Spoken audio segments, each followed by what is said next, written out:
Maka itu saudara harus punya, kalau istilah anak muda adalah idola, tokoh.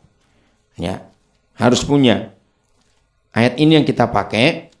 Ayat yang pertama. Samuel yang masih muda itu menjadi pelayan Yahweh di bawah apa? Baca, di bawah apa? Pengawasan Eli. Cukup sampai di situ. Kata pengawasan garis bawah. Saudara, Alkitab adalah buku pertama di dunia dari semua buku yang ada. Dan ini sudah dibuktikan.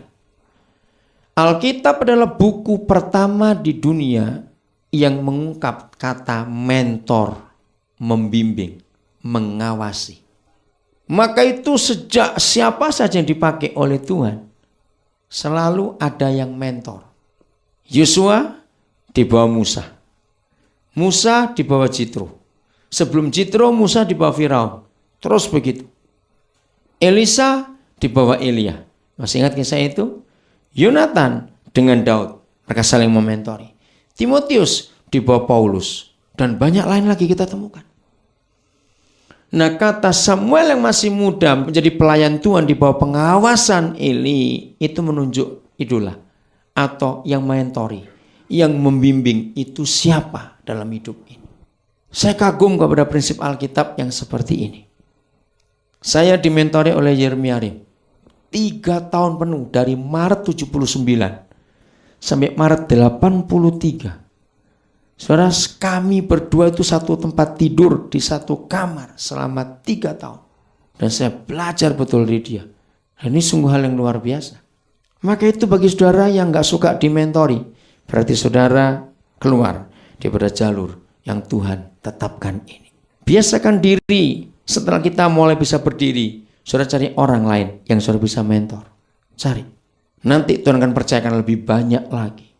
Nah, sambil menjaga terus kehidupan kita dengan yang lain.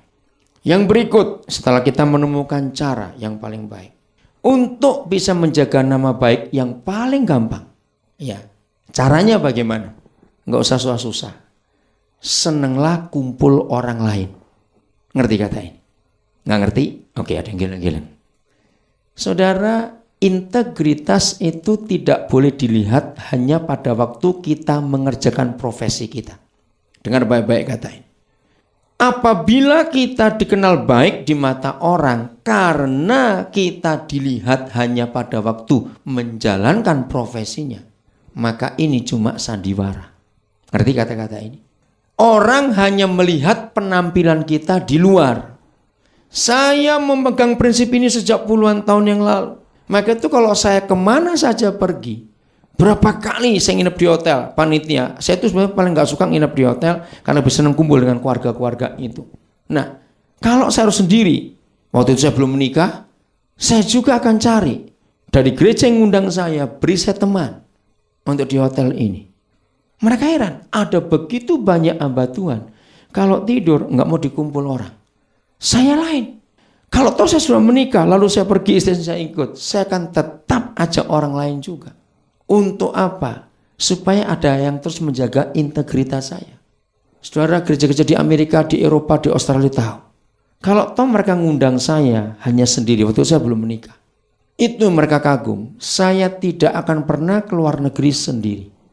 Jadi kalau saya waktu itu berangkat sebelum saya menikah, saya pasti akan ngajak orang.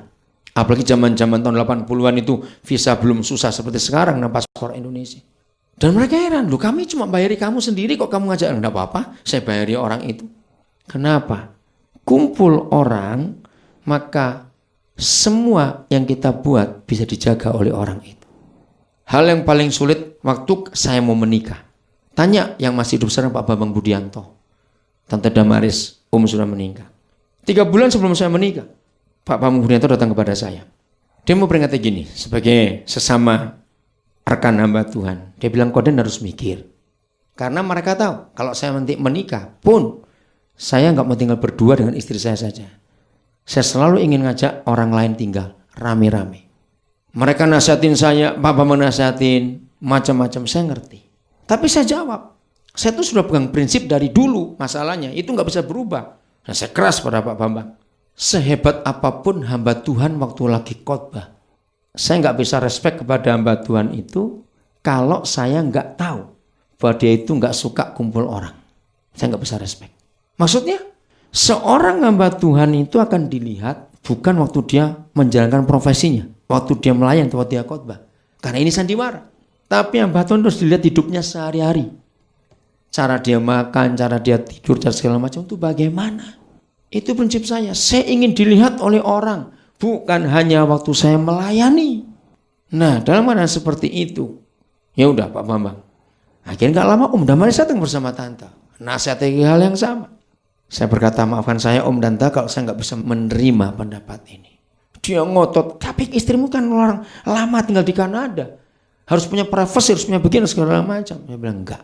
Nah, untuk itu belajar kita untuk bisa tinggal rame-rame. Siapkan dirimu baik. Orang harus melihat kita, integritas kita setiap hari. Contoh sekarang ini, kami di Nambire, kami satu rumah, satu keluarga pendeta. Tapencon Pardede, pasti Batak nama Pardede kok. Istrinya orang Tionghoa dari Tangerang. Anaknya 4. Lalu ada 4 anak muda yang belum menikah, tinggal satu rumah. Bayangkan, kamar kami cuma 3. Bagaimana dengan sekian banyak keluarga? Habis ruang tamunya 2 besar. Sudah bertahun-tahun. Puji Tuhan, ini tahun yang ke-13 kami menikah. Dan 13 tahun kami tinggal terus dengan orang. Saya bersyukur saya punya istri yang luar biasa. Mau mengerti hati pelayanan ini. Bahkan saya lebih radikal lagi untuk saya bisa diawasi oleh orang semuanya itu. Kalau kami kemana-mana sampai sekarang contohnya. Saya tuh nggak pernah mau bawa kunci. Jadi kalau toh kami pergi suami istri, kamar kami, almari kami itu nggak pernah kami kunci. Bahkan saya berkata kepada yang di rumah, kalau ada tamu, lalu nggak ada tempat, silakan tidur di kamar itu. Kalau mereka perlu pakaian tidur, suruh ngambil sendiri. Keuangan kami pun terbuka. Karena kami ingin diawasi betul-betul untuk semuanya itu. Nah, salah satu keuntungan pemimpin yang seperti ini, maka pemimpin seperti ini nggak akan dicurigai oleh yang dipimpin. Salah satu kegagalan seorang pemimpin adalah ketika yang memimpin dicurigai oleh yang dipimpin. Karena sesuatu yang disembunyikan. Pasti ada gap nanti. Jadi saya terbuka dengan semua orang, apa saja. Pertama kali saya punya rumah sendiri, dapat rumah pinjaman. Itu 1 Agustus 85. Bayangkan saya. Pertama kali saya tinggal di rumah sendiri. Sebelum itu saya tinggal di rumah kakak saya. Nah, jadi Yeremia Harim tinggal di rumah kakak saya. Kami satu kamar. 1 Agustus 85, hari bersejarah buat saya. Saya punya rumah sendiri, dapat pinjaman gratis selama 9 tahun. Sampai tahun 94, saya baru keluar dari rumah itu. Jadi saya menikah, saya masuk di rumah itu juga. Ada 2 kamar besar di rumah itu. Saya memuridkan 14 orang. Jadi kami 16 orang dengan 2 orang pembantu di rumah itu. Di mana pembantu itu dari latar belakang lain sampai hari ini jadi anak Tuhan. Jadi tim kami yang kompak. Nah, dari 2 kamar yang besar itu, saya nggak mau pakai tempat tidur, pakai gelaran di bawah. Saya bagi 5 orang. Nah, saya atur mereka, tidak boleh ada kunci di kamar ini, almari pun tidak boleh dikunci semuanya, harus terbuka.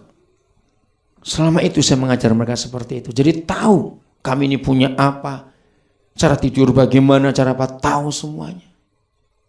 Sampai menikah saya terus pakai cara itu.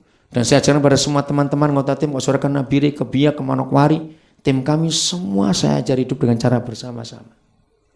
Secara ekonomis kami berkata, kalau dapur itu satu, hemat hidup ini.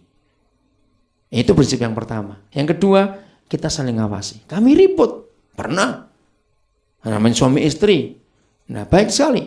Kalau kami yang ribut, setelah reda, nanti keluarga Pardede panggil kami untuk didoakan.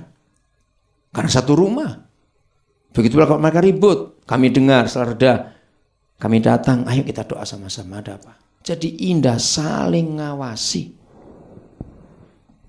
Sehingga ketika setan berusaha untuk menjerat untuk apa, kita bisa sungguh-sungguh saling menjaga.